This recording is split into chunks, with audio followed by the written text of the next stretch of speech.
ആപ്പിളിന് ഭയങ്കര security thank you പറയണ്ടേ? അല്ല ഞാൻ പറയട്ടെ, നമുക്ക് ഇൻസ്റ്റാഗ്രാം ഹാക്ക് ചെയ്യാൻ പറ്റും.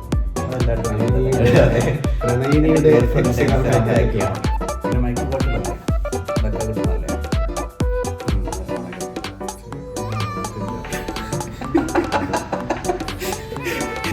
സീരിയസ് ആണ്, സീരിയസ്.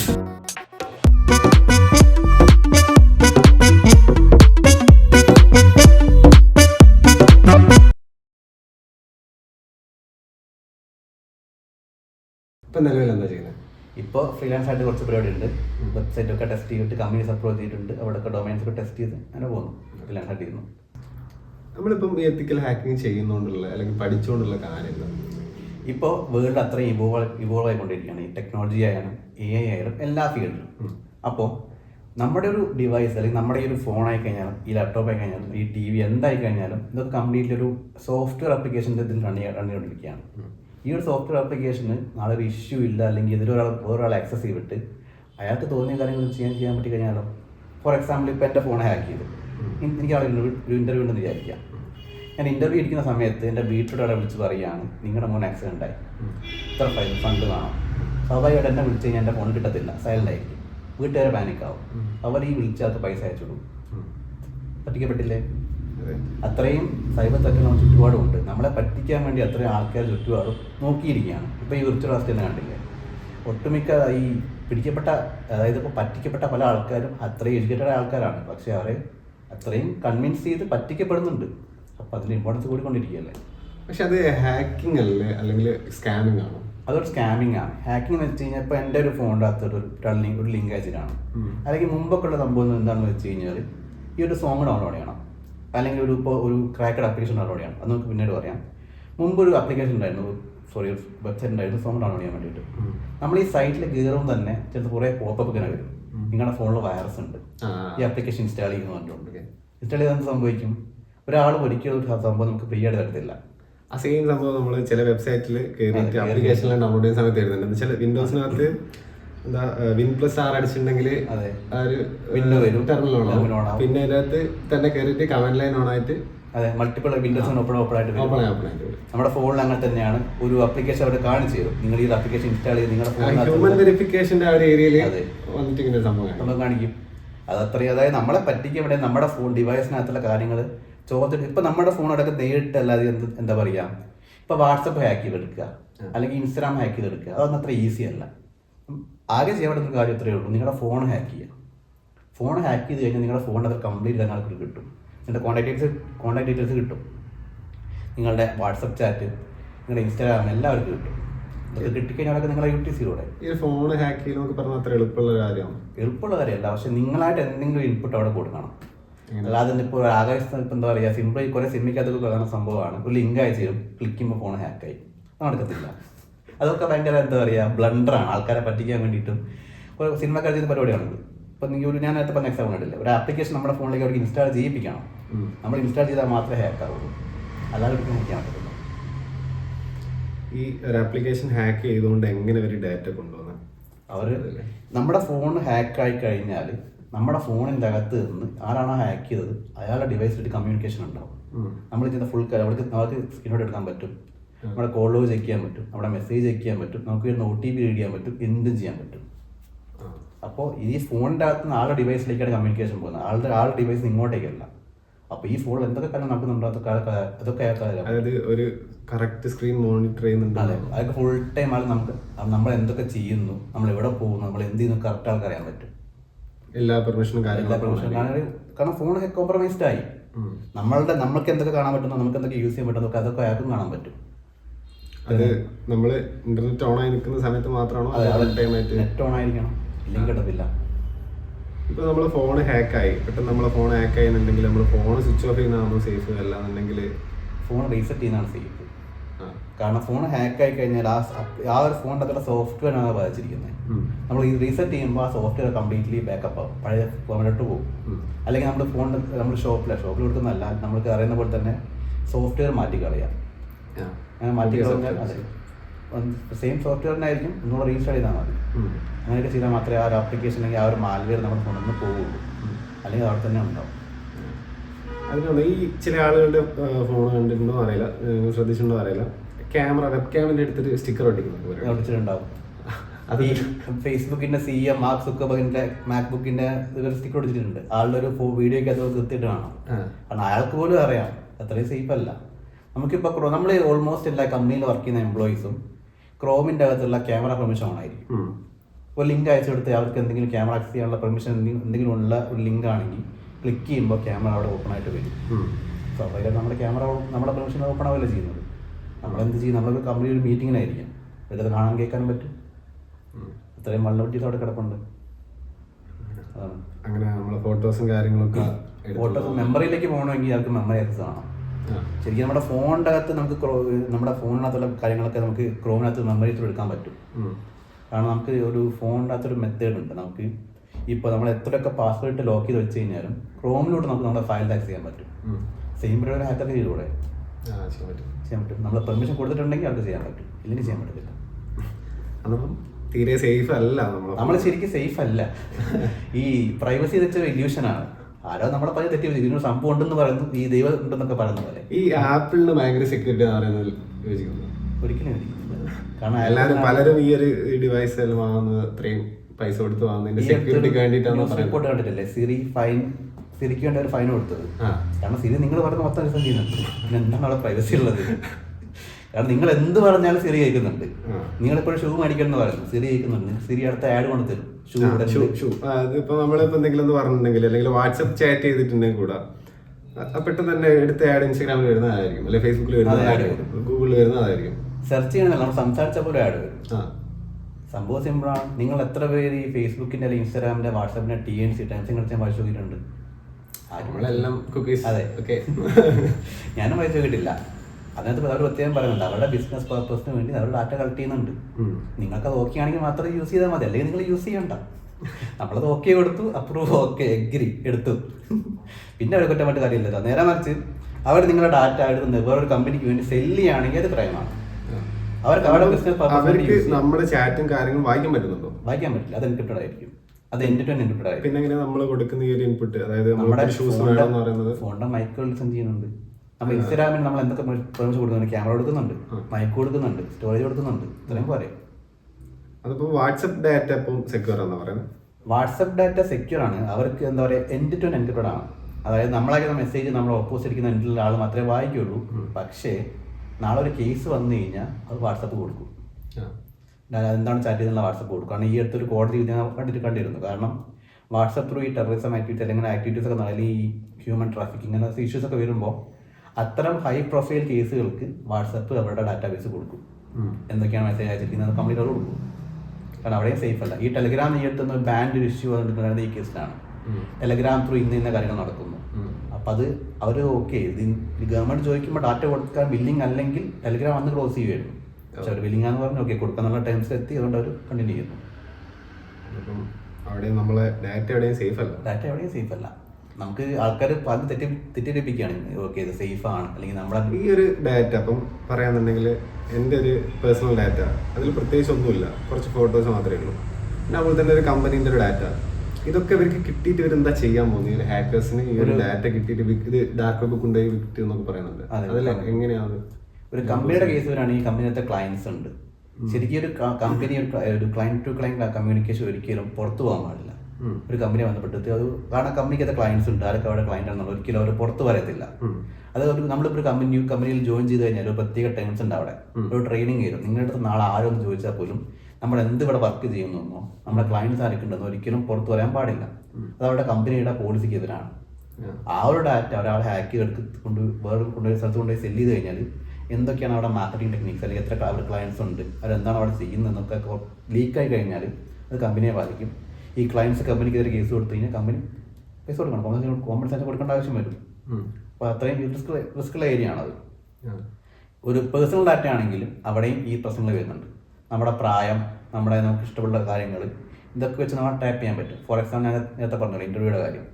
നാളെ ഒരു 10 മണി to 1 മണി വരെ ഞാൻ അവൈലബിൾ അല്ല, ഞാൻ സൈലൻ്റ് ആയി, എൻ്റെ ഫോൺ സൈലൻ്റ് ആക്കി ഒരാൾ മനസ്സിലാക്കി കഴിഞ്ഞാൽ അതേസമയം എൻ്റെ വീട്ടുകാരെ വിളിച്ച് പഠിപ്പിച്ചാൽ പോലെ ഞാൻ ആക്സിഡൻ്റ് ആയി കിടക്കുകയാണ്, ഇത്ര പൈസ ഇന്ന് ഹോസ്പിറ്റലിൽ കൊടുക്കാൻ. ഇപ്പം എൻ്റെ കൂടെയാണ് ആളിരിക്കുന്നത്, ആൾക്ക് ബോധമില്ല, നിങ്ങൾ ആളുടെ വീട്ടുകാരത്തെ പൈസ തരണമെന്ന് പറയുന്നു, ആൾ പൈസ വാങ്ങുന്നു, പോകുന്നു. ശരിക്കും കുറച്ച് കഴിയുമ്പോൾ ഞാൻ ഫോൺ നോക്കി തിരിച്ചു വിളിക്കുമ്പോഴേക്കും ഒരു സത്യാവസ്ഥ അറിയുന്നത്. അപ്പോൾ ആ ഒരു പോസിബിലിറ്റി അവിടെ ഉണ്ടല്ലോ. എൻ്റെ ഇപ്പം എന്നെ ആരെ ഹാക്ക് ചെയ്ത് കഴിഞ്ഞാലും ഓക്കെ അവിടെ നമ്മൾ അനലൈസ് ചെയ്യും. ഓക്കെ, നമ്മുടെ ആക്ടിവിറ്റീസ് എന്തൊക്കെയാണ്, നമ്മൾ എന്തൊക്കെ ചെയ്യുന്നു, നമ്മൾ എവിടെയൊക്കെ പോകുന്നു. അപ്പം നമ്മൾ ഇപ്പോൾ ഫോർ എക്സാമ്പിൾ ഒരു ഡോക്ടറെ എടുക്കാം. ഡോക്ടർ ഒരു ഇമ്പോർട്ടൻറ്റ് സർജറിക്ക് പോവുകയാണ്. അതിന് 5 മിനിറ്റ് മുന്നേ ഒരാൾ വിളിക്കുകയാണ്, നിങ്ങളുടെ ക്രെഡിറ്റ് കാർഡ് എക്സ്പയർ ആവും, ഈ OTP പറഞ്ഞു തന്നു കഴിഞ്ഞാൽ എക്സ്പയർ ആകത്തില്ല, റിന്യൂ വരാം. സ്വാഭാവികമായിട്ടും ആ ഡോക്ടർ ആ ഒരു തിരക്കിലും ആ ഒരു ടെൻഷൻ്റെ ഇടയിൽ ചിലപ്പോൾ ലോജിക്കലി ചിന്തിക്കാതെ പറഞ്ഞു കൊടുത്തു കഴിഞ്ഞാൽ എന്ത് സംഭവിക്കും? ക്രെഡിറ്റ് കാർഡിന് അവിടെ പൈസ എടുത്തുകൊണ്ട് പോകും. അത്രയേ ഉള്ളൂ. നമ്മളെ മോണിറ്റർ ക്രെഡിറ്റ് കാർഡിന്റെ എന്താ പറയുക ലിമിറ്റ് ഇൻക്രീസ് ചെയ്യാന്ന് നിങ്ങൾ OTP പറഞ്ഞാൽ പറയും, പൈസ പോകും. ആരും ശരിക്കും മെസ്സേജ് റീഡ് ചെയ്യുന്നില്ല. അവർ OTP വരുന്നു, ഒരാൾ ചോദിക്കുന്നു, പറഞ്ഞു കൊടുക്കുന്നു. എന്ത് OTP ആണ് വന്നത്, എന്താണ് മെസ്സേജ് ഒരിക്കലും അവർ ചെക്ക് ചെയ്യുന്നില്ല. ഈ OTPയുടെ അകത്ത് പ്രത്യേക എമൗണ്ട് അവിടെ ഉണ്ടാവും, ഇത്ര പൈസ വിഡ്രോ ചെയ്യുന്ന എമൗണ്ട് ആണ് ഈ OTP വന്നിരിക്കുന്നത്. വായിക്കില്ല, OTP മാത്രമേ നോക്കുള്ളൂ. നേരെ മറിച്ച് ഈ ട്രൂ കോൾ ആപ്ലിക്കേഷന് പ്രത്യേകത ഉണ്ട്. OTP വരുമ്പോൾ ഫസ്റ്റ് റീഡ് ചെയ്യുന്ന ട്രൂ കോളാണ്, നോട്ടിഫിക്കേഷൻ കാണിക്കും. നമ്മൾ മെസ്സേജ് നോക്കത്തില്ല. നമ്മൾ OTP കാണുന്നു, ഓക്കെ, OTP കാണുന്നു, പോകുന്നു. അവിടെയും സെക്യൂരിറ്റി, എല്ലായിടത്തും സെക്യൂരിറ്റി ഇഷ്യൂസ് ഉണ്ട്. പിന്നെ കൂടുതലായിട്ട് വരുന്നൊരു സംഭവം, നമുക്ക് ഇൻസ്റ്റാഗ്രാം ഹാക്ക് ചെയ്യാൻ പറ്റും. എന്റെ ഫ്രണ്ടിന് ഇൻസ്റ്റാഗ്രാം അവൻ എന്തൊക്കെയോ പരിപാടികളുണ്ട്, നീക്കൊന്ന് ഹാക്ക് ചെയ്യാന്ന് നോക്കുമ്പോൾ എല്ലാവരുടെയും അടുത്ത് സിനിമയ്ക്കകത്തെല്ലാം കാണുന്ന പോലെ ഇവരെന്തോ ചെയ്യുന്നു, ഹാക്ക് ആവുന്നു, കിട്ടി. ശരിക്കും അത് പ്രാക്ടിക്കലല്ല. നമ്മൾ ഒരാൾക്ക് ലിങ്ക് അയച്ചു കൊടുക്കും. ഈ ഫിഷിങ്ങിന് വരുന്ന അവിടെയാണ് ഒരു ഫിഷിംഗ് ലിങ്ക് അയച്ചു കൊടുക്കും. സ്വാഭാവികമായിട്ട് ഒരു ആമസോൺ സെയിലുണ്ട്, അല്ലെങ്കിൽ എന്തെങ്കിലും ഒരു ഫോട്ടോ കോൺടെസ്റ്റ് ആണ്, ഇത് ഫോട്ടോ ലൈക്ക് ചെയ്യണം എന്ന് പറയും. ലിങ്ക് അയച്ചു കൊടുക്കും, അവിടെ ക്ലിക്ക് ചെയ്യുമ്പോൾ നേരെ അതുപോലെ തന്നെ ലിങ്ക് നോക്കണം അറിയത്തില്ലേ, സെയിം സിറ്റുവേഷൻ, സ്പെല്ലിംഗ് മാറി സെയിം കേസ് തന്നെ. ഒരു ഇൻസ്റ്റാഗ്രാമിന്റെ ലോഗിൻ പേജ് വരും, നമ്മൾ URL നോക്കാതെയാണ് എൻ്റർ ചെയ്യുന്നതെങ്കിൽ അവർക്ക് ആ യൂസർ നെയിം പാസ്വേഡ് എന്താണ് അവർ കൊടുത്തത് അപ്പുറം കാണാൻ പറ്റും. പക്ഷേ ഇപ്പോൾ 2-factor authentication ഉണ്ട്, വേറെ പാസ്വേഡ് റിക്കവറി കീസ് ഒക്കെ ഉണ്ട്. നേരെ വെച്ച് നമ്മളിപ്പോൾ എൻ്റെ ഇൻസ്റ്റാഗ്രാമിനകത്ത് ഒരാൾ ലോഗിൻ ചെയ്താൽ പോലും എനിക്ക് നോട്ടിഫിക്കേഷൻ വരും, ഒരാൾ ലോഗിൻ ചെയ്തിട്ട് ഈ ലൊക്കേഷൻ അൺഓതറൈസ്ഡ് ആണ്, നിങ്ങൾ ചെക്ക് ചെയ്ത് നമുക്ക് നോട്ടിഫിക്കേഷൻ വരും. അത്രയും അവർ ചെയ്യുന്നുണ്ട്. അത്രയും അവർ ചെയ്യുന്ന ഇൻസ്റ്റാഗ്രാമിനെ സിമ്പിളായിട്ട് പോയി ഹാക്ക് ചെയ്യുന്ന വെച്ച് കഴിഞ്ഞാൽ ഒരു ലോജിക്കാണ്. മാത്രമല്ല ഇവരുടെ ഒരു സെർവർ സൈഡ് എന്ന് വെച്ച് കഴിഞ്ഞാൽ നമ്മൾ ഈ കാണുന്ന പോലെ നല്ല ഒരു ഫയർവാൾ ഉണ്ടാവും, ഒരു പ്രോക്സി സെർവർ ഉണ്ടാവും, ഒരു IDS ഉണ്ടാവും. ഇത് മൂന്നിനെയും ബൈപ്പാസ് ചെയ്ത് അവരുടെ സെർവറിലോട്ട് കയറി കഴിഞ്ഞാൽ അവർ നിങ്ങൾ അവിടെ കമ്പനിയിലോട്ട് വിളിച്ചുകൊണ്ട് പോകും. കാരണം അവർ അത്രയും മില്യൺസ് ഓഫ് ഡോളേഴ്സ് ഇൻവെസ്റ്റ് ചെയ്തിട്ട് അത്രയും സെക്യൂരിറ്റി ഇങ്ങനെ വെച്ചിട്ട് എന്നിട്ടും നിങ്ങളത് പൊട്ടിച്ചിട്ടുണ്ടെങ്കിൽ ഓക്കെ, നീ വലിയൊരാള്, നിന്നെ നമുക്ക് ആവശ്യമുണ്ട്. അതാണ് അവിടെ ഒരു പോളിസി. ഓക്കെ, ഇപ്പം മോസ്റ്റ്ലി ഇന്ത്യയിൽ വരുന്ന എല്ലാ കേസും നമ്മൾ ഹാക്ക് ചെയ്തെന്ന് പറയാനുണ്ട്. പക്ഷേ ഇവിടെ നടക്കുന്നത് ഹാക്കിംഗ് ആണ്, സ്കാമിംഗ് ആണ് ഇവിടെ കൂടുതൽ നടക്കുന്ന സ്കാമിംഗ് ആണ്. ഈ ഡിജിറ്റൽ അറസ്റ്റ് സ്കാമിംഗ് ആണ്. നേരത്തെ പറഞ്ഞ വിളിച്ച് ക്രെഡിറ്റ് കാർഡ് OTP ചോദിക്കുന്ന സ്കാമിംഗ് ആണ്. അതായത് ആൾക്കാർക്ക് സൈബർ സെക്യൂരിറ്റി നോളജ് കുറവാണ്. അവർക്ക് അറിയില്ല സത്യം പറഞ്ഞാൽ എന്താണ് ചെയ്യേണ്ടത്, എന്തൊക്കെ ചെയ്തു കൊടുത്തതെന്ന് അറിയത്തില്ല. അങ്ങനെയുള്ള ആൾക്കാരുടെ അടുത്ത് വിളിച്ച് അങ്ങനെയുള്ള ആൾക്കാരെ പറ്റിക്കാൻ ഈസിയാണ്, കമ്പാരിറ്റീവ്ലി ഈസിയാണ്. പക്ഷേ നേരെ മറിച്ച് ഇരിക്കട്ടെ ആൾക്കാരുടെ കാര്യത്തിൽ സെയിം കേസ് വരുന്നുണ്ട്. അവരെ ഇതുപോലെ മുമ്പ് ഒരു കുസാറ്റിലെ VC ആയിരുന്ന ഒരാളെ ഞങ്ങൾ RB എന്നാണ് വിളിക്കുന്നത് പറഞ്ഞിട്ട് പറ്റിക്കപ്പെട്ടിട്ടുണ്ട്. ഡിജിറ്റൽ അറസ്റ്റിലും കേട്ടിട്ടുണ്ട്, ബാങ്ക് മാനേജർ പ്രൊഫസർ പറ്റിക്കപ്പെട്ടിട്ടുണ്ട്. അതാണ് അവരുടെ ക്വാളിഫിക്കേഷൻ എന്താണെന്നല്ല, അവർക്ക് എത്രത്തോളം ഈ ഒരു ഫീൽഡിൽ നോളജ് ഉണ്ട്. ഇപ്പം എല്ലാവരുടെ കയ്യിലും സ്മാർട്ട് ഫോൺ ഉണ്ട്, എല്ലാവർക്കും നമ്മൾ പേയ്മെന്റ്സ് മൊത്തം UPI ആണ്, എല്ലാം അങ്ങനെയാണ്. ഫുൾ കംപ്ലീറ്റ് നമ്മൾ ഡീറ്റെയിൽ ആകാൻ പോവുകയാണ്. അപ്പോൾ ഈ ഒരു സ്റ്റേജിൽ എന്തായാലും സൈബർ സെക്യൂരിറ്റി സ്കാമിങ് എന്തായാലും സംഭവിക്കും. അപ്പോൾ അത് പ്രിവെന്റ് ചെയ്യാൻ നമ്മളെ പ്രൊട്ടക്ട് ചെയ്യുക.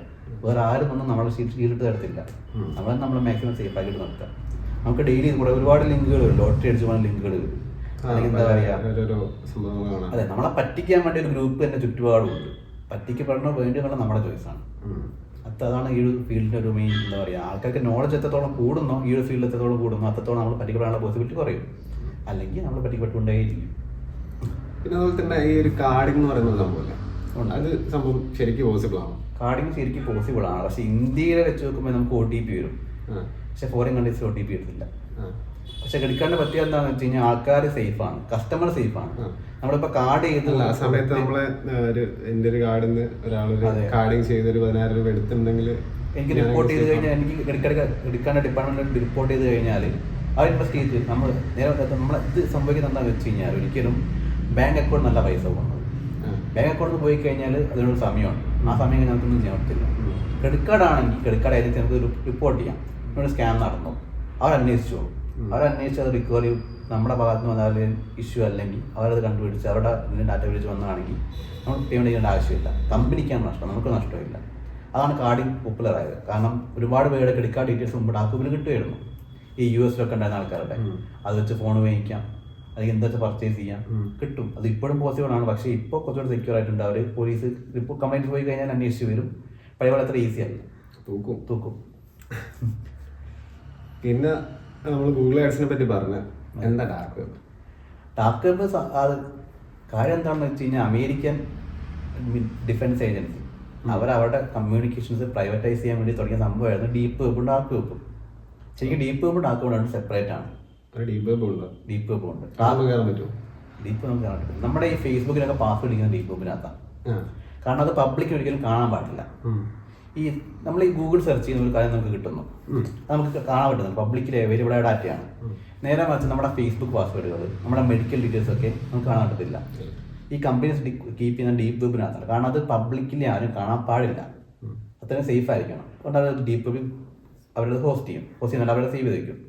അതിൻ്റെ താഴെയാണ് ഡാർക്ക് വെബ് വരുന്നത്. ഡാർക്ക് വെബ് സത്യം പറഞ്ഞാൽ ഡാർക്ക് വെബിൽ കയറുന്നത് ഇല്ലീഗൽ അല്ല, പക്ഷെ ഡാർക്ക് വെബ് യൂസ് ചെയ്തുകൊണ്ട് എന്തെങ്കിലും ഇല്ലീഗൽ ആക്ടിവിറ്റി ചെയ്ത് കഴിഞ്ഞാൽ അത് പ്രശ്നമാണ്. ഈ ആത്മാക്കളെ വിൽക്കാനുണ്ട്, അല്ലെങ്കിൽ കിഡ്നാപ്പിങ്, ചൈൽഡ് ട്രാഫിക്കിങ് എല്ലാം ഡാർക്ക് വെബിനകത്തുണ്ട്. ഈ റെഡ് റൂം ഉണ്ടായിരുന്നു, സിൽക്ക് റോഡ് പൂട്ടിച്ചു. റെഡ് റൂമൊക്കെ ഇപ്പോഴും അവൈലബിൾ ആണ്. പക്ഷെ നമുക്ക് നമ്മുടെ റെഡ് റൂം ആക്സസ് ചെയ്യാൻ നോക്കുന്നുണ്ടെങ്കിൽ നമ്മുടെ FBI മോണിറ്ററിങ് ഉണ്ടാവും. കാരണം അത്രയും ഡാർക്ക് വെബിനകത്ത് അത്രയും എന്താ പറയുക, ഇന്റർപോളും FBI തുടങ്ങിയ വലിയ വലിയ ഏജൻസികൾ മോണിറ്റർ ചെയ്യുന്നുണ്ട് എന്തെങ്കിലും ഇല്ലീഗൽ നടക്കുന്നുണ്ടോ. അതൊക്കെ മോണിറ്റർ ചെയ്യാൻ പറ്റുന്നുണ്ടെങ്കിൽ എന്തുകൊണ്ട് ഡാർക്ക് വെബ് പൂട്ടിച്ചൂടാന്ന് എന്താണെന്ന് ചോദിച്ചു കഴിഞ്ഞാൽ അവർ തുടങ്ങിയത് അവർ തന്നെയാണ്. അവരാണ് തുടങ്ങിയിരിക്കുന്നത്. പക്ഷെ അവരുടെ കയ്യിൽ നിന്ന് അത് വിട്ടുപോയി. അവർ പബ്ലിക്കിന് കൊടുത്തപ്പോൾ അത്രയും ഇല്ലീഗലി. കാരണം ഇതിൻ്റെ ഒരു പ്രത്യേകത എന്താണെന്ന് വെച്ച് കഴിഞ്ഞാൽ മുമ്പ് ട്രാക്ക് ചെയ്യാൻ ബുദ്ധിമുട്ടായിരുന്നു. അത്രയും 3 പ്രോസസ് സെർവറുകളുണ്ട്. നമ്മൾ ഡീപ്പ് വെബിൽ കയറുന്നത് 6 ആവും, റിലേ IP 3 കൂടെ എക്സ്ട്രാ വരും. അത്രയും സേഫ് ആയിട്ടുള്ള സംഭവമായിരുന്നു അത്. കാരണം ആരാണ് ഇതിന് കമ്മ്യൂണിക്കേറ്റ് ചെയ്യുന്ന ആർക്കും അറിയത്തില്ല. ചിലപ്പോൾ എൻ്റെ വീട് തൊട്ടപ്പുറത്തുള്ള പയ്യനായിട്ട് ഞാൻ മെസ്സേജ് അയക്കുന്നുണ്ടാവുക, പക്ഷേ എനിക്ക് അവരാരാണെന്ന് അവന് തമ്മിൽ അങ്ങോട്ടും ഇങ്ങോട്ടും അറിയില്ല. അത്രയും പ്രൈവസി അവിടെ കിട്ടുന്നുണ്ട്. അതുകൊണ്ട് തന്നെയാണ് അത് പൂട്ടിക്കാത്തത്. അതുപോലെ ഒരു സീരീസ് ഉണ്ട് മിസ്റ്റർ റോബോട്ട് എന്ന് പറയുന്നത്. അതിനകത്ത് ഫസ്റ്റ് എപ്പിസോഡ് തന്നെ അവൻ പറയുന്നുണ്ട്, ഒരിക്കലും ഡാർക്ക് വെബിനകത്ത് നിങ്ങൾ വിചാരിക്കും പിടിക്കപ്പെടില്ല എന്ന് വിചാരിക്കും, പക്ഷെ അതൊരു ഇല്യൂഷനാണ്. നിങ്ങൾ പിടിക്കപ്പെടും. നിങ്ങൾ എന്ത് ചെയ്ത് കഴിഞ്ഞാലും നിങ്ങളവിടെ ഒരു ലൂപ്പ് ഹോൾട്ട് വയ്ക്കുന്നുണ്ട്. അപ്പം നമ്മൾ ഡാർക്ക് വെബിൽ കയറുന്നത് 3 റിലേ IP വഴിയാണ്. ഈ 3 റിലേ IP എവിടെയാണോ ചെയ്തിരിക്കുക, അല്ലെങ്കിൽ 6 IPകൾ ആരുടെ കയ്യിലാണോ ഉള്ളത്, ആർക്ക് നിങ്ങളുടെ കമ്മ്യൂണിക്കേഷൻ കാണാം. ചിലപ്പോൾ ഈ 3 6 ഏതെങ്കിലും ഒന്ന് ചെയ്ത് വെച്ചിരിക്കുന്ന ഒരു പോലീസുകാരാണെങ്കിലോ, ഒരു FBI അല്ലെങ്കിൽ ഇന്റർപോൾ ആണെങ്കിലോ അത് കാണാൻ പറ്റും.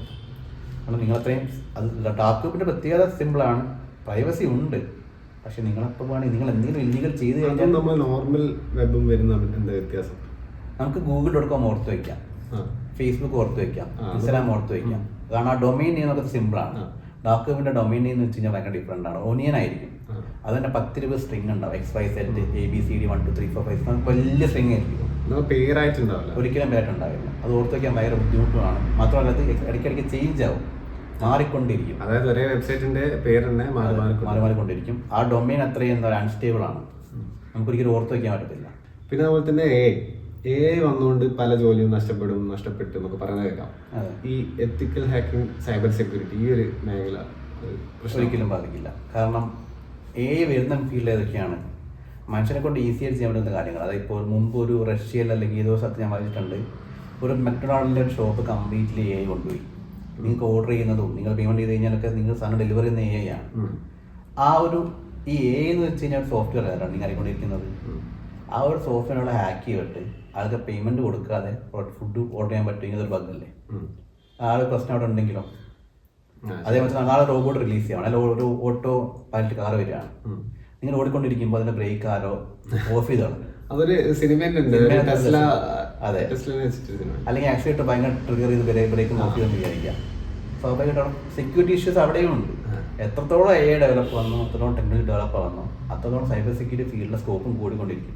കാരണം ഒരിക്കലും എന്താ പറയുക, ഒരു റോബോട്ടിന് ഈ ഒരു ഇഷ്യൂ കണ്ടുപിടിക്കാനോ ഇത് ഫിക്സ് ചെയ്യാനുള്ള മെന്റാലിറ്റി ഉണ്ടാവില്ല. നമ്മൾ കൊടുക്കുന്ന ഒരു മനുഷ്യൻ ചിന്തിക്കുന്ന പോലെ, അല്ലെങ്കിൽ എന്താ പറയുക, ഒരു മനുഷ്യന്റെ പ്രോബ്ലം സോൾവിങ് സ്കിൽ ഒരിക്കലും ഒരു മെഷീൻ ഉണ്ടാവില്ല.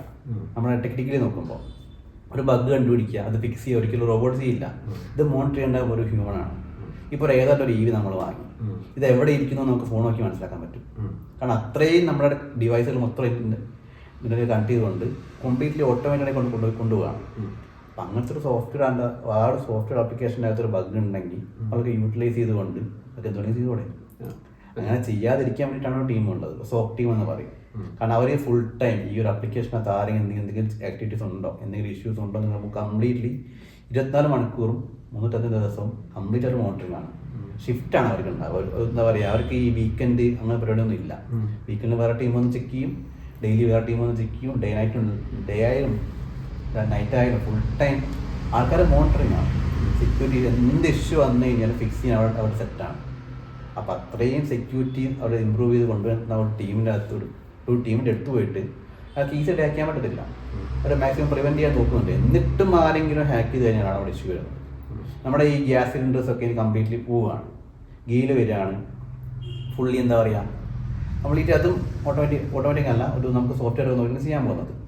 നാളെ ഇതിനകത്ത് എവിടെയെങ്കിലും ലീക്ക് ഉണ്ടെന്ന് വിചാരിക്കാം, ഈ സോഫ്റ്റ്വെയർ വർക്കായില്ലെങ്കിലും ഇഷ്യൂസ് വരും. അപ്പോൾ അത്രയും പ്രശ്നങ്ങൾ അവിടെ വരുന്നുണ്ട്. അപ്പോൾ ഇതൊക്കെ ഫിക്സ് ചെയ്യാൻ ഇതൊക്കെ മോണിറ്ററിംഗ് ടീം അവിടെ എന്താ നിർബന്ധമായിട്ടും വേണം. അതുകൊണ്ട് സൈബർ സെക്യൂരിറ്റി ഹാക്കിംഗ് എന്ന് പറയുന്ന ഒരു സംഭവം, അല്ലെങ്കിൽ സൈബർ സെക്യൂരിറ്റി എന്ന് പറയുന്ന സംഭവം മുന്നോട്ടും ഫ്യൂച്ചറിലേക്ക് ആവശ്യമുള്ള എത്രത്തോളം AI ഡെവലപ്പ് ആകുന്ന, എത്രത്തോളം ഒരു ഇന്റർനെറ്റ് ടെക്നോളജി ഡെവലപ്പ് ആകുന്നോ അത്രത്തോളം സ്കോപ്പും കൂടിക്കൊണ്ടിരിക്കും. കാരണം നമ്മളെ ഡേ ബൈ ഡേ ഓരോ അറ്റാക്ക് നടന്നുകൊണ്ടേയിരിക്കുന്നുണ്ട്. ഓരോരുത്തരായിട്ട് ഓരോ ഫേസ്ബുക്കിനെ ഹാക്ക് ചെയ്യാൻ, അല്ലെങ്കിൽ കുറേ ഡിവൈസിനെ ഹാക്ക് ചെയ്യാൻ ശ്രമിക്കുന്നുണ്ട്. അവർക്ക് ഇന്നല്ലെങ്കിൽ നാളെ എന്തെങ്കിലും ഒരു ഓപ്ഷൻ അവിടെ കിട്ടി ഒരു ഹാക്ക് ചെയ്ത് കയറി കഴിഞ്ഞാൽ അത് ആ കമ്പനിക്ക് ഉണ്ടാകുന്ന ഒരു ഇമ്പാക്ട്, ബിസിനസ് ഇമ്പാക്ട് ഭയങ്കര വലുതായിരിക്കും. അതെ, ഇതിപ്പോൾ ഫേസ്ബുക്കിനകത്ത് തന്നെ ഈ അടുത്തുണ്ടായിരുന്നു, അവർ കുറേ പേരുടെ ഡാറ്റ ലീക്കായി. അതുപോലെ ഏതൊരു ഹെൽത്ത് കമ്പനിയുടെ ഡാറ്റ ലീക്കായി. അതൊരിക്കലും ലീക്കാൻ പാടില്ല. അതെ, ലീക്കാൻ പാടില്ല. ലീക്കായിട്ടുണ്ടെങ്കിൽ അത് അത്രയും പ്രശ്നമാണ്. അടിച്ചുകൊണ്ട് പോയി. അതായത് അവർ മോണിറ്റർ ചെയ്യാതെ അവർ സില്ലിയെ വിട്ടിട്ടുണ്ടെങ്കിൽ അത് എത്രത്തോളം വലിയ ഇമ്പാക്ട് അവർക്ക് ഉണ്ടാക്കും. അതുകൊണ്ട് എന്തായാലും സൈബർ സെക്യൂരിറ്റി വീണ്ടും സ്കോപ്പ് കൂടിക്കൊണ്ടിരിക്കും. നമ്മളിപ്പോൾ എത്തിക്കൽ ഹാക്കിംഗ് എന്ന് പറയുന്ന ഒരു കോഴ്സ് എടുക്കും, പഠിക്കാം. ആ സമയത്ത് ഇതിനൊരു സർട്ടിഫിക്കേഷൻ അത്യാവശ്യമായിട്ട് വരുന്ന ഒരു സംഭവമാണോ, അല്ലെങ്കിൽ സ്കില്ല് മാത്രം മതിയോ? കൂടുതൽ കമ്പനീസിന് സ്കില്ല് മാത്രം മതി. ഇപ്പം അത് തെളിയിക്കാൻ ഒരുപാട് പ്ലാറ്റ്ഫോംസ് അവരാണ്. ഇപ്പോൾ ബഗ് ബൗണ്ടി ഉണ്ട്. നിങ്ങൾ ഒരുപാട് ബഗ് കണ്ടുപിടിച്ച് ഒരു ഈ വെബ്സൈറ്റിലൊക്കെ ഹാൾ ഓഫ് ഫെയിം കിട്ടിയ ആളാണെങ്കിൽ അവർക്ക് ഓൾറെഡി അറിയാം. ഓക്കെ, പ്രൊഫൈൽ നോക്കുമ്പോൾ മനസ്സിലാവും, ഓക്കെ ഇയാൾക്ക് ഈ സ്കില്ല് അറിയാം, ഇയാൾക്ക് ഇത്രയും റാങ്കിങ് ഉണ്ട്, ഇയാൾ ഇത്രയും ബഗ് കണ്ടുപിടിച്ചിട്ടുണ്ട്. സർട്ടിഫിക്കേഷൻ ഇല്ലെങ്കിൽ നിങ്ങൾക്ക് കുഴപ്പമില്ല. നിങ്ങളുടെ സ്കില്ലാണ് ഇമ്പോർട്ടൻ്റ് ആയി വരുന്നത്. കാരണം ബഗ് ബൗണ്ടി സിമ്പിളാണ്. ഒരു കമ്പനി ഇത്രയും മില്യൺസ് അവരുടെ സെക്യൂരിറ്റിക്ക് ഇൻവെസ്റ്റ് ചെയ്തപ്പോൾ അവർ പബ്ലിക്കിനെ ചാലഞ്ച് ചെയ്യാണ്, ഞങ്ങൾ ഇത്രയും ചെയ്തിട്ടുണ്ട്, നിങ്ങളിത് കണ്ടുപിടിച്ച് ആക്സസ് ചെയ്യുക, അല്ലെങ്കിൽ എന്തെങ്കിലും വളരെ റിപ്പോർട്ട് ചെയ്യുകയാണെങ്കിൽ നിങ്ങൾക്ക് ഞങ്ങൾ ഒരുപാട് തരാം, അല്ലെങ്കിൽ ഒരു എന്താ പറയുക പോയിന്റ്സ് തരാം. അതൊക്കെ കാരണം അത് കണ്ടുപിടിക്കുക എന്ന് വെച്ച് കഴിഞ്ഞാൽ ഭയങ്കര ടഫ് പ്രോസസ് ആയിരിക്കും. കാരണം നമ്മളിത് ഫുൾ എന്യൂമറേറ്റ് ചെയ്യണം, ഫുൾ ചെക്ക് ചെയ്യണം, ഇത് എവിടെയാണ് ഇഷ്യൂ ഇരിക്കുന്നത് നമ്മൾ ക്രോസ് ചെക്ക് ചെയ്യണം, കണ്ടുപിടിച്ച് അത്രയും ദിവസം എടുത്ത് ഒരാളത് കണ്ടുപിടിച്ചിട്ടുണ്ടെങ്കിൽ അത് സ്വാഭാവികമായിട്ട് അവിടെ എന്താ പറയുക സെക്യൂരിറ്റി സെല്ലിൽ ഇഷ്യൂ ആണല്ലോ. അവരത് കണ്ടില്ല, മറ്റവരത് കണ്ടുപിടിച്ചു. അപ്പൊ സ്വാഭാവികമായിട്ട് എന്താണ് ഓക്കെ, അവരുടെ കഴിവ് അംഗീകരിക്കണമല്ലോ. ഈ ബഗ് ബൗണ്ടറി ചെയ്താൽ നമുക്ക് റിവാർഡ് കിട്ടും, വലിയ എമൗണ്ട് കിട്ടും. ഇപ്പൊ ആപ്പിൾ തന്നെ അവിടെ ഹാക്ക് ചെയ്ത് കഴിഞ്ഞാൽ റിവാർഡ് ചെയ്യും. അത് $3 മില്യൺ ആണ് തരുന്നത്. അതുപോലെ സാംസങ്ങിന്റെ AI, അതുപോലെ ഈ ഗൂഗിളിന്റെ AI, ഗൂഗിളിന്റെ ഒരു എല്ലാ സർവീസുകളും, ഗൂഗിളിന്റെ ഹാൾ ഓഫ് ഫെയിം ഒരു പോളിസി തന്നെയുണ്ട്. നിങ്ങൾ ഗൂഗിളിന്റെ ഏതൊരു സർവീസ് കഴിഞ്ഞാലും നിങ്ങൾക്കത് എന്താ പറയുക, മറ്റൊരാളുടെ ഡാറ്റ അല്ലെങ്കിൽ ഗൂഗിളിലെ വേറൊരു കസ്റ്റമറുടെ ഇൻഫർമേഷൻ നിങ്ങൾക്ക് അവരുടെ എന്തെങ്കിലും ഇഷ്യൂ ത്രൂ എടുക്കാൻ പറ്റിക്കഴിഞ്ഞാൽ അവരെന്തായാലും ഒരുപാട് വരും.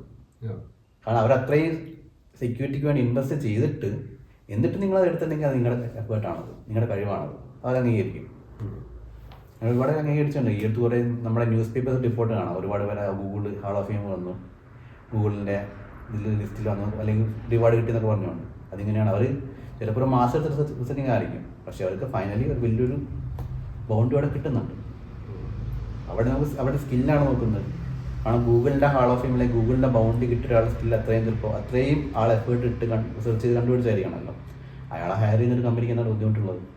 കാരണം ഇയാൾ ഓൾറെഡി പ്രൂവ് ചെയ്തു, ഓക്കെ ഇയാൾക്ക് ചെയ്യാൻ പറ്റുന്ന പ്രൂവ് ചെയ്തു, പിന്നെ കമ്പനിക്ക് എന്താണ് വേണ്ടത്? സർട്ടിഫിക്കേഷൻസ് ഉണ്ട്, CH എന്ന് പറയുന്ന സർട്ടിഫിക്കേഷൻ ഉണ്ട്, EC കണ്ട സർട്ടിഫിക്കേഷൻ ഉണ്ട്. ഒരു ബിഗിനറിന് ഈ ഒരു ഫീൽഡിനെ പറ്റി വലിയ ഐഡിയ ഇല്ലാത്ത ഒരാളാണെങ്കിൽ ഓക്കെ ഒരു കിക്ക് സ്റ്റാർട്ട് ചെയ്യാൻ പറ്റിയ ഒരു ഏരിയയാണ് CH സർട്ടിഫിക്കേഷൻ നടന്നത്. കാരണം എന്തൊക്കെയുണ്ട്, എന്തൊക്കെ നമ്മൾ പഠിക്കണം, എന്താ നമ്മൾ അറിഞ്ഞിരിക്കണം. വലിയ സർട്ടിഫിക്കേഷൻ എടുത്തുകൊണ്ട് വലിയ കാര്യം കിട്ടാനുണ്ടോ? സർട്ടിഫിക്കേഷൻ പ്രത്യേകിച്ചൊരു കാര്യമില്ല. സർട്ടിഫിക്കേഷൻ മാത്രം പോരാ, നിങ്ങൾ സ്കില്ലും കൂടെ ഉണ്ടെങ്കിലേ കാര്യമുള്ളൂ. നിങ്ങൾക്ക് ഇനി സ്കില്ല് മാത്രമായാലും കുഴപ്പമില്ല. നിങ്ങൾ സർട്ടിഫിക്കേഷൻ വേണമെന്നൊരു നിർബന്ധം ഒരു കമ്പനിയും പറയുന്നില്ല. നിങ്ങൾ പ്രൂവൺഡ് ആണോ, നിങ്ങൾക്ക് ഇതൊക്കെ ചെയ്യാൻ പറ്റുമോ അത് മാത്രം പറഞ്ഞാൽ മതി. ഒരു സാധാരണക്കാരൻ എന്ന നിലയിൽ നമ്മൾ ഈ ഒരു എങ്ങനെയാണ് ഈ ഒരു ഹാക്കേഴ്സിൻ്റെ ഒക്കെ എടുത്ത് രക്ഷപ്പെട്ടു പോകും? അതായത് നമുക്ക് ഫോണിലാകെ വാട്സപ്പ് ഇൻസ്റ്റാഗ്രാം എടുക്കുന്ന ഒരാളാണെന്നുണ്ടെങ്കിൽ അവരും അറിഞ്ഞിരിക്കാൻ വേണ്ടിയിട്ട് എന്തെങ്കിലും ടിപ്പ് പറയാൻ പറ്റും? സിമ്പിളായിട്ട് നമ്മൾ ചെയ്യേണ്ട കാര്യം, ഒരാൾ ലിങ്ക് അയച്ചു തന്നു കഴിഞ്ഞാൽ ലിങ്ക് അതിനെ ശ്രദ്ധിക്കുക.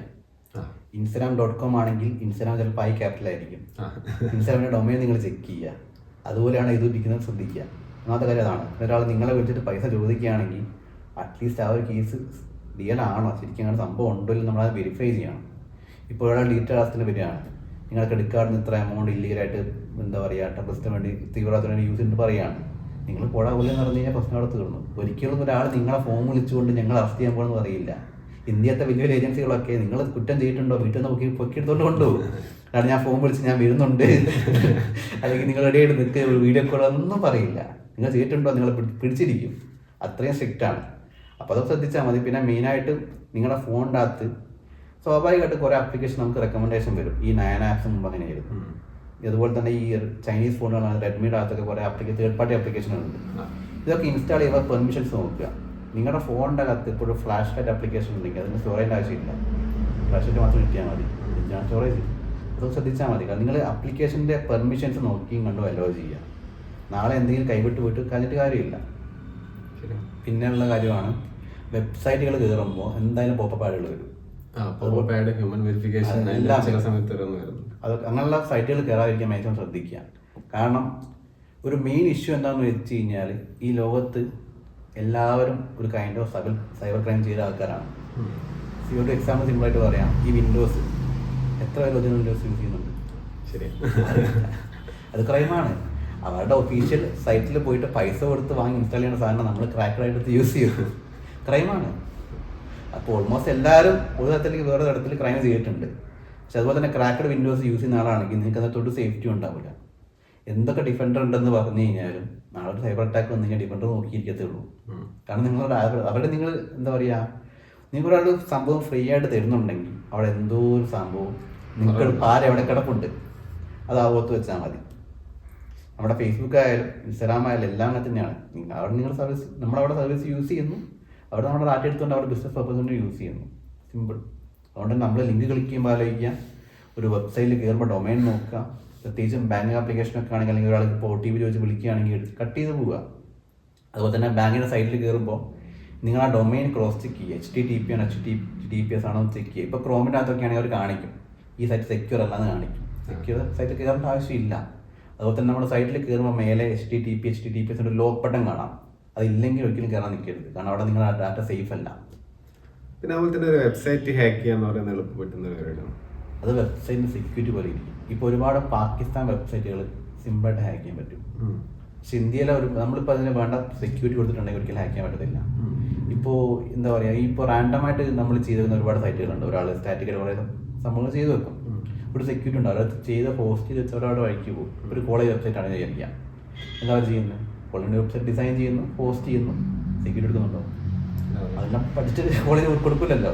സ്വാഭാവികമായിട്ടും അതിന് സേഫ്റ്റി ഉണ്ടാവില്ല. അപ്പോൾ അത് ഹാക്ക് ചെയ്യാൻ ഭയങ്കര ഈസി ആയിരിക്കും. ഒരുപാട് പ്രശ്നങ്ങളുണ്ട്. അതിൻ്റെ മെയിൻ ഇഷ്യൂ എന്താണെന്ന് വെച്ച് കഴിഞ്ഞാൽ, ഇപ്പോൾ നിങ്ങളുടെ കോളേജിൻ്റെ വെബ്സൈറ്റ് ഇരിക്കുന്നത് ഒരു കേരള PSCയുടെയോ അല്ലെങ്കിൽ അങ്ങനെ ഏതെങ്കിലും വലിയ ഹൈ ലെവൽ ഡൊമൈനും നിങ്ങളുടെ കോളേജിൻ്റെ സൈറ്റും സെയിം സെർവറിൻ്റെ അകത്താണെങ്കിൽ അവിടെ ഒരു പ്രശ്നം വരുന്നുണ്ട്. ഈ കോളേജിൻ്റെ സൈറ്റ് ഹാക്ക് ചെയ്ത് കഴിഞ്ഞാൽ അവർക്ക് വേണമെങ്കിൽ ഇതിനകത്തോട്ടും പോകാൻ പറ്റും എളുപ്പത്തിൽ. അതെ, അത് ചെയിനിങ് എന്ന് പറയും. നമ്മുടെ കൊറോണ പോലെ ഒരാൾക്ക് വന്നു കഴിഞ്ഞാൽ അടുത്തേക്ക് വരുന്ന പറയുന്നൊക്കെ ഉണ്ടല്ലോ, അതുപോലെ തന്നെ. അങ്ങനെയാണെന്നുണ്ടെങ്കിൽ നമ്മൾ ഗവൺമെന്റ് സൈറ്റൊക്കെ അവർ സൈബർ സെക്യൂരിറ്റിക്ക് വേണ്ടി ഒരുപാട് ബഡ്ജറ്റൊക്കെ ഇറക്കി അവർ ഫണ്ട് ചെയ്യുന്നുണ്ട്. അതുകൊണ്ട് ഈസി ആയിരിക്കത്തില്ല. നേരെ മറിച്ച് ഇങ്ങനെ പ്രശ്നം അവിടെ കിടപ്പുണ്ട്. അതായത് ഇപ്പോൾ നമ്മുടെ ഫേസ്ബുക്ക് ഒരിക്കലും ഏതെങ്കിലും ലോക്കൽ സെർവറിൻ്റെ അതുകൊണ്ട് ഹോസ്റ്റ് ചെയ്യാൻ നിൽക്കത്തില്ല. അവർക്ക് സെർവർ ഫാമുകളുണ്ട്. അതുകൊണ്ട് തന്നെ അങ്ങനെ ഇല്ലാത്തൊരു സംഭവം ഇപ്പോൾ നമ്മുടെ ഗവൺമെൻറ് വെബ്സൈറ്റ് ഈ കേരള PSCയുടെയോ അല്ലെങ്കിൽ നമ്മുടെ കോളേജിൻ്റെ വെബ്സൈറ്റോ സെയിം സെർവറിൻ്റെ അകത്താണെങ്കിൽ അവിടെ പ്രശ്നം കിടപ്പുണ്ടല്ലോ.